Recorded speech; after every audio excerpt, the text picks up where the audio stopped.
கோபத்துல குறுக்க இருக்க கம்பிய மறந்துட்டனே.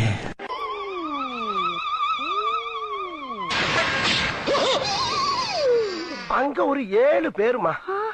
அவனுக்குனால எவ்வளவு முடியுமோ அவ்வளவு அடிச்சானுங்க. அடிச்சிட்டு ஒரு ஆட்டோல ஏத்தி விட்டானுங்க. சரி நம்ம வீட்டுக்கு தான் அனுப்புறானுங்களோன்னு நம்பி ஏறி உட்காந்து அது நேர இன்னொரு இருக்க மூத்திர சந்துக்கு போச்சு. அந்த மூத்திர சந்துக்குள்ள 11 பேருமா.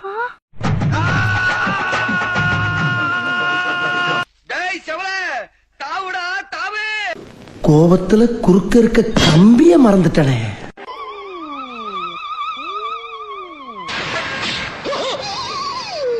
அங்க ஒரு 7 பேருமா. அவனுக்குனால எவ்வளவு முடியுமோ அவ்வளவு அடிச்சானுங்க. அடிச்சிட்டு ஒரு ஆட்டோல ஏத்தி விட்டானுங்க. சரி நம்ம வீட்டுக்கு தான் அனுப்புறானுங்களோன்னு நம்பி ஏறி உட்காந்து அது நேர இன்னொரு இருக்க மூத்திர சந்துக்கு போச்சு. அந்த மூத்திர சந்துக்குள்ள 11 பேருமா.